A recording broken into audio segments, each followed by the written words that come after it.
আসসালামু আলাইকুম প্রাণের জিএসএম ভাই বন্ধুরা, ছোট্ট একটা ভিডিও নিয়ে আসলাম। এটা একটা ইনফরমেটিভ ভিডিও। দেখেন এই যে আমি একটা বাঁশ খাইছি কিছুক্ষণ আগে, আপনারা যেন না খান, এই ভুল যেন না হয়। আসলে এক্সপেরিমেন্ট করতে গেলে এরকম মাঝে মধ্যে হয়। আমাদের কাছে জায়গা দুইটা আয়রন আছে, একটা আয়রন T115 আর এটাও হচ্ছে T115। এই যে তো এখানে এটা দেখা যাচ্ছে ওএসএস টিম, আর এটা হচ্ছে জিবিএম। ধরো, দূরে ধরো, আমার কথা একটু ভালো করে খেয়াল করে শুনবেন। তো এটা আমার কেনা হচ্ছে 7,400 টাকা, আজকের থেকে অনেক কয় বছর আগে। ইভেন এটা আমি চালাইতেছি দীর্ঘদিন ধরে, একদম কোনো সমস্যা নাই, খুব ভালো চলতেছে। আর এটা আমার পড়ছে যখন আমি কিনছি মেবি 4,500-5,000 টাকা, এর মধ্যে মনে নাই আমার অ্যাকুরেটলি। 5,000 টাকার মধ্যে এরকম থাকে, বা একটু কম বেশি হতে পারে। তো এখন এই আয়রনটা কেনার পরে কিছুদিন পরে ডিস্টার্ব দেওয়া শুরু করছে। আপনি যদি দেখেন যে এটা একদম নতুন, এই যে কাছে নিয়ে আসুন, একদম নিউ, অল্প কয়েকদিন বয়সে স্যার, এটা অনেক পুরনো দেখাই যেতেছে। দেখেন এই যে নোংরা ময়লা, এই যে, হ্যাঁ, এটা অনেক পুরনো, আর এটা একদম চকচক করতেছে বোর্ড একদম। তো যাই হোক, এখন এই আয়রনটার সমস্যা হচ্ছে কিছুদিন পরে যখন আমি চালাইতেছি তো দেখতেছি যে এটার আপনার হিট কম হয়। আমি যদি হিট ফুল বাড়াইয়াও দেই তো রাং গলবে, এই পরিমাণ হিটও হয় না। তো নতুন আয়রনের সমস্যা।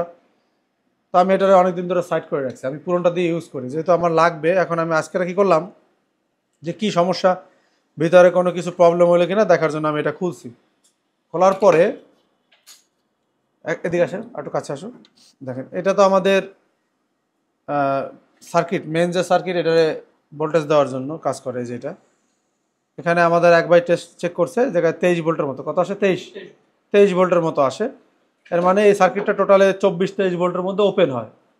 তো এটা জাস্ট এসএমপিএস সার্কিট, আমাদের ট্রান্সফর্মার দেয় না, এসএমপিএস বেজে করছে, যার কারণে এটা আর কি আউটপুট দিচ্ছে। এই এখান থেকে তাহলে আমরা বুঝলাম 23 ভোল্টের মধ্যে, যেহেতু আমি চেক করি নাই, 23 ভোল্টের মতো এটা আউটপুট হয়। তো এখানে এই সার্কিটটা আর এই সার্কিটটা দেখতে আমরা দেখলাম যে সেম, সামনের সার্কিটের মধ্যে কোনো পার্থক্য আমরা দেখি না।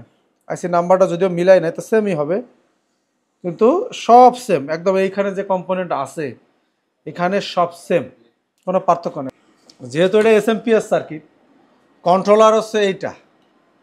তো আমাদের যেহেতু একটা ভালো আছে, আমরা খুলছি, খোলার পরে আমি ভাইরা বললাম যে আপনি একটা কাজ করেন, তাহলে যেটা ভালো আছে এইটার সামনের যে ড্রাইভার আর কি, যেটা কন্ট্রোলার, এটারে খুলা, যেটা আমাদের খারাপ সেটার সামনে লাগান।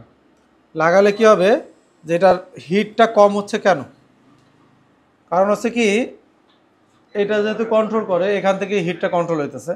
তো এটার হিটটা কেন কম হচ্ছে এটা বোঝার জন্য আমি কি করছি, যেটা আমার এটা খারাপ, এই যে এটা হিট কম হয় আর এটার হিট বেশি হয়, এটা হচ্ছে জিবিএম আর এটা হচ্ছে ওএসএস। তো এইটা খুলে যখন আমার এইটার ভিতরে বসানো হয়, এই সার্কিটটা, এই যে এইটা খুলে এখানে বসানো হয়, বসানোর পরে চেকিংয়ের জন্য আমি কিছুক্ষণ পরে বললাম যে ভাই কী হয়েছে, তা বললো ভাই এসি লেহা আসতেছে। তো এসি লেহা মানে হচ্ছে বিট কাটা। তো দেখলাম যে বিট কাটে গেছে তার হাতের যেটা ছিল। তো আমিও বুঝতে পারি নাই, এই ভিডিওটা এই জন্যই নিয়ে আসি। দেখেন এখানে কয়টা বিট কাটছে আমাদের, একটা, দুইটা, তিনটা, চারটা, পাঁচটা বিট কাটছে জায়গা আমাদের। আচ্ছা, পাঁচটা বিট কেন কাটছে, যখনই আমরা সার্কিট এই জিবিএম এর T115 এইটাই লাগাইছি, লাগানোর পরে সাথে সাথে পাঁচটা বিট আমাদের, একটা লাগাচ্ছি একটু সময় চলার পরে কেটে যাচ্ছিল নাকি, আবার একটা লাগাচ্ছি, একটা তো অলরেডি আগে কাটছে, এটা বুঝতে বুঝতে আমাদের চারটা বিট কাটছে। তা আমি চাই না যে অন্য কোনো টেকনিশিয়ান ভাইয়ের এই লসটা হোক। এখন এটা কেন কাটলো, সার্কিট তো সেম। তো এখানে আসলে টোটালি সেম না, একটু পার্থক্য আছে, একটু দিক নিয়ে আসুন। এখানে যদি আপনারা খেয়াল করেন, এখানে একটু পার্থক্য আছে, যার কারণে আমার মনে হয়েছে যখনই আমি আবার যেটার ড্রাইভার সেটা লাগাই দিছি, যেটার কন্ট্রোলার জিবিএম এরটা জিবিএম এর বোর্ডে লাগাইছি, আর এটারটা এটা লাগাইছি, ঠিক হয়ে গেছে, এখন আর কাটতেছে না। এখন বলতে পারেন, আমি দেখেন আমি ভালো করে দেখছি, এই সার্কিট কিন্তু সেম, কিন্তু মেন যে এসএমপিএস সার্কিট তার মধ্যে একটু পার্থক্য আছে। পার্থক্য একটু কাছে আসো, দেখেন এই জায়গায় একটা কয়েল আছে যে এক্সট্রা, এখানে সেই কয়েলটা না, এই জায়গায় কিছু কম্পোনেন্ট আছে, এবং এখান থেকে যেহেতু ভোল্টেজটা আউটপুট হয় একটু 19-20 পার্থক্য আছে, যার কারণে আমার এতগুলা বিট কাটছে। এখন বলতে পারেন যে ভাই জিভিএম কি বেশি ভালো, তাইলে ওএসএস নেব না আমরা। এখন আমি জিভিএম এর লেটেস্ট যে আয়রনগুলো আসছে সেগুলো আমি খুলছি, খোলার পরে আমরা সেই জিবিএমের ওই আয়রনের ভিতরে দেখতে পাইছি যে এই কয়েলটায় যে আমরা যে ওই সময় 7,500 টাকা দিয়ে যখন কিনছি তার ভিতরে যে এই কয়েল ছিল আর সার্কিটে যে একটু পরিবর্তন, সামনেরটায় কোনো পরিবর্তন নাই। আমরা দেখতে পাইছি এই কয়েলটা, এই যে আগে যে আয়রনটা আমরা কিনছিলাম যে কয়েলটা, এই কয়েলটা নাই, আর সামনে এই কিছু কম্পোনেন্ট দিয়ে করা আছে, আর আমাদের এখানে এই কম্পোনেন্টগুলো নাই, এরকম না, একটু 19-20 আছে। তো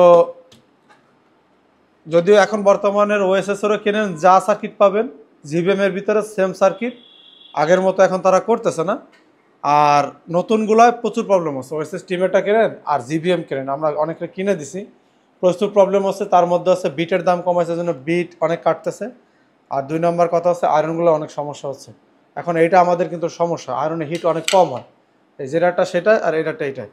এখন আমরা ধারণা করতেছি হয়তো ভলিউম টলিউম বা অন্য কোনো জায়গাতে কন্ট্রোলারের থেকেই সমস্যা, যেহেতু এই জায়গাতে কোনো সমস্যা। তবে একটা জিনিস যে আপনারা যদি এরকম চেকিংয়ের কারণে এইসব কাজ করবেন না, তাহলে কিন্তু আমার মতো ক্ষতি হবে। আর যারা আয়রন কিনবেন, আমার মনে হয় এখন এই জিবিএমের এই মডেল না নেওয়াই ভালো। অন্য অন্য মডেল বের হয়েছে বা অন্য অন্য যে আছে সেগুলো দেখা গেল যে এই সেম আয়রনের এই বিট সাপোর্ট করে, অন্য অন্য ব্র্যান্ড আছে, সেগুলোতে আপনারা নিতে পারেন। সবাই ভালো থাকবেন, আল্লাহ হাফেজ।